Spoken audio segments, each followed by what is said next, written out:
Hello and welcome back to my channel, or welcome to my channel if you are new. My name is Ashley Kay. Today we're going to be doing and looking at something a little bit different.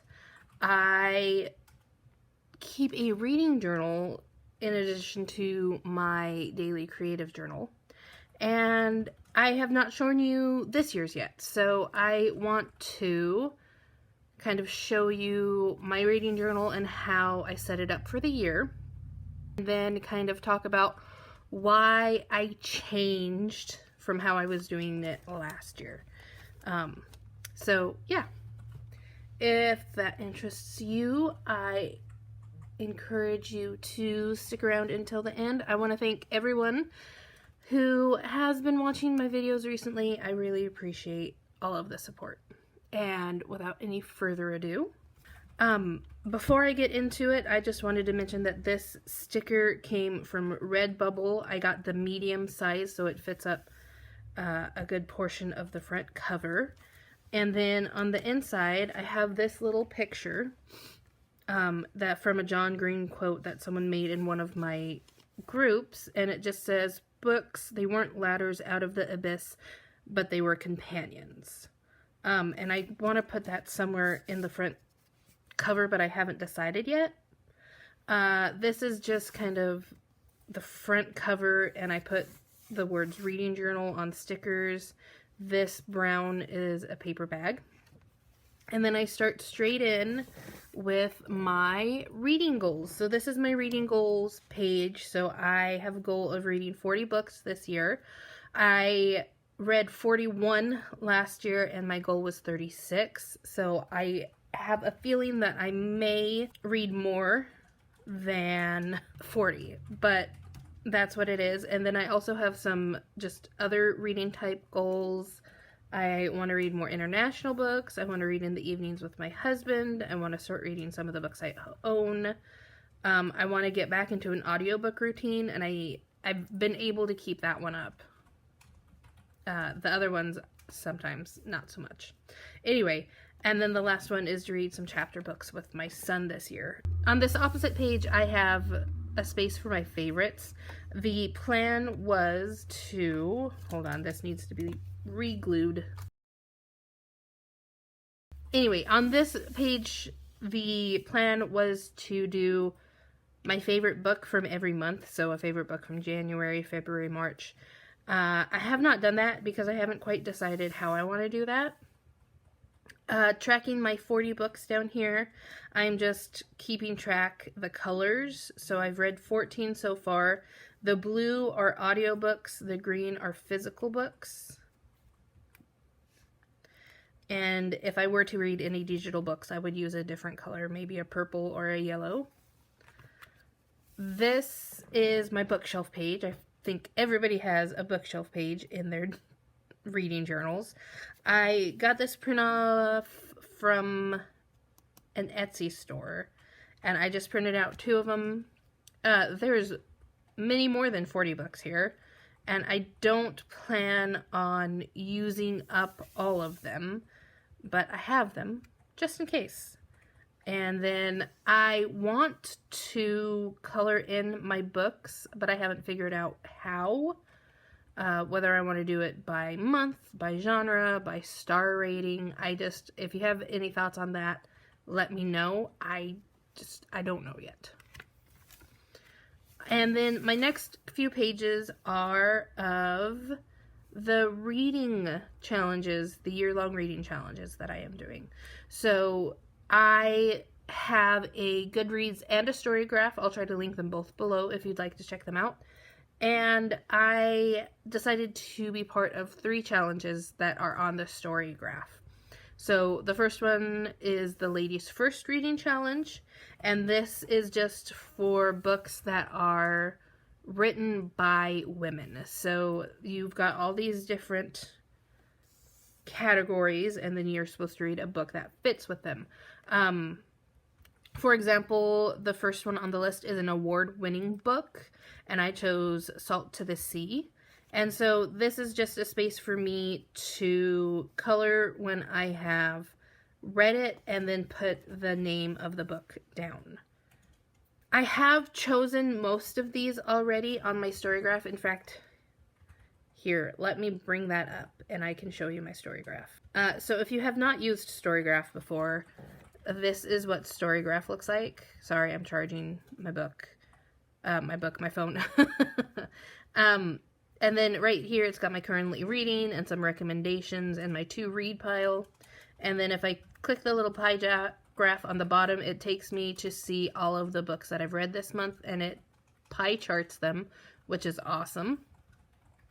But if I come up here in this corner and click reading challenges, it shows me my reading challenges. So for this one, the ladies first challenge, I have already picked most of the books that I would like to read, and it just puts their picture on there. So I'll get into Storygraph a little bit at the end, maybe.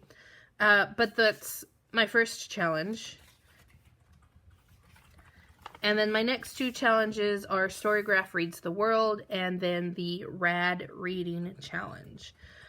And again, I just have the circles over here that I color in once I finish them, and then I put the name of the book below. And then starting from there, I have my monthly. I liked how I did last year, so this is what I did last year. Let me show you.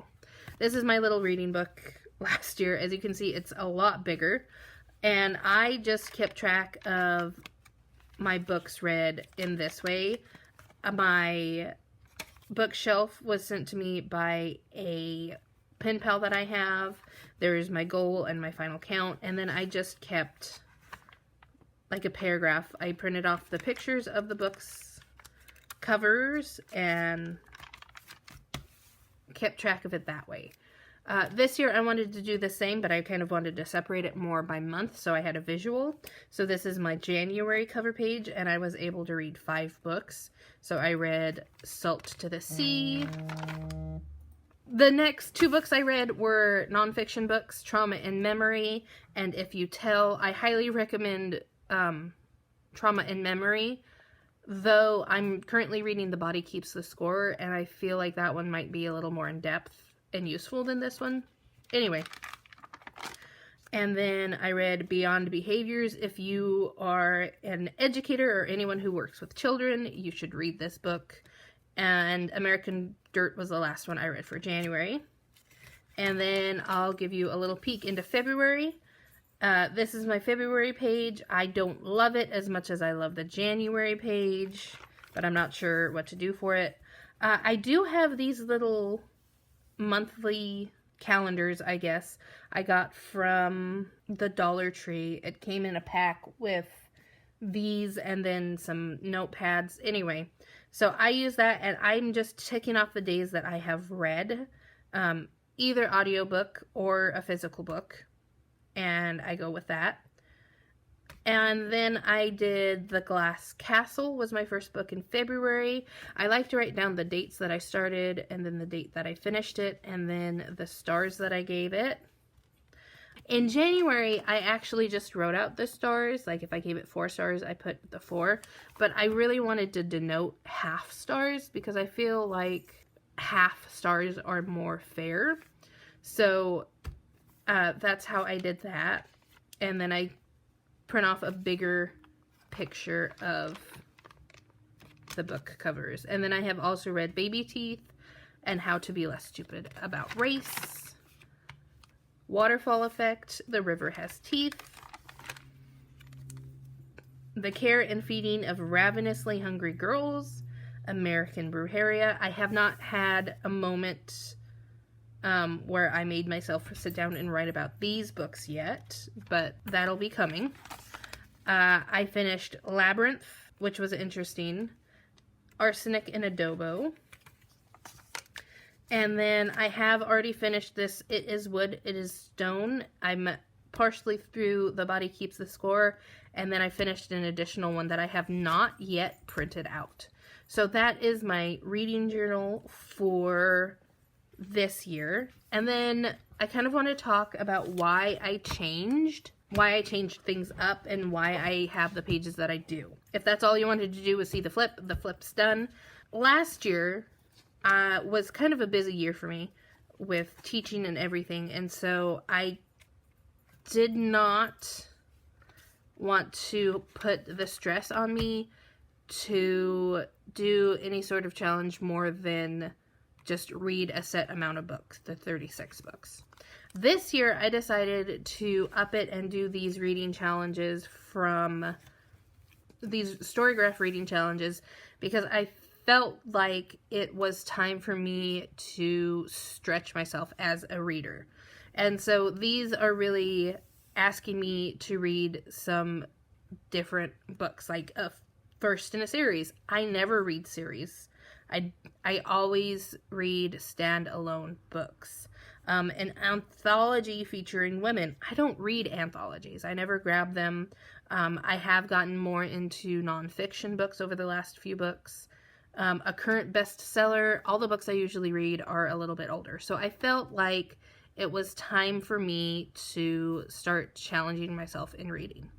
If you are someone who has not read for pleasure before, or maybe used to read for pleasure, but for whatever reason has stopped, I would highly suggest doing something more along the lines of this little one where you just keep tracks of the books and how you felt about them.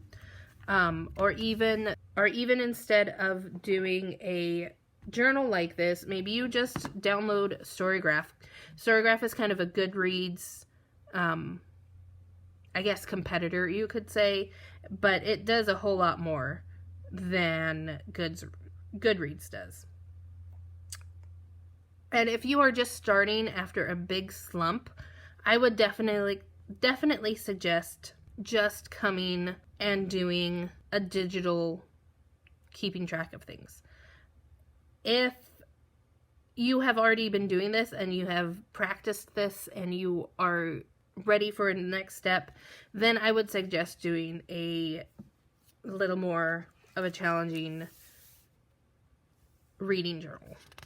Just because reading should be fun, it should not feel like a chore of having to create and draw really elaborate things. If you see in my book, I did not draw anything. I did some collaging for my months, but that's about it. I didn't draw anything. I cut and pasted. And I want to kind of keep it that way because I don't want to try and stress myself out with, oh, I need things to look a certain way. And that's just kind of how I'm feeling about everything. If you are keeping a reading journal, let me know below, and I would love to come check yours out and see what you've done.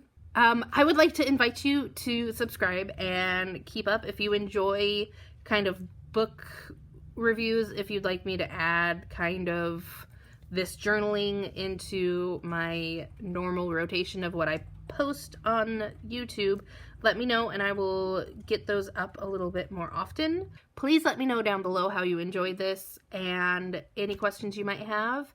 Thank you so much for watching, and I will journal with you again very soon. Bye.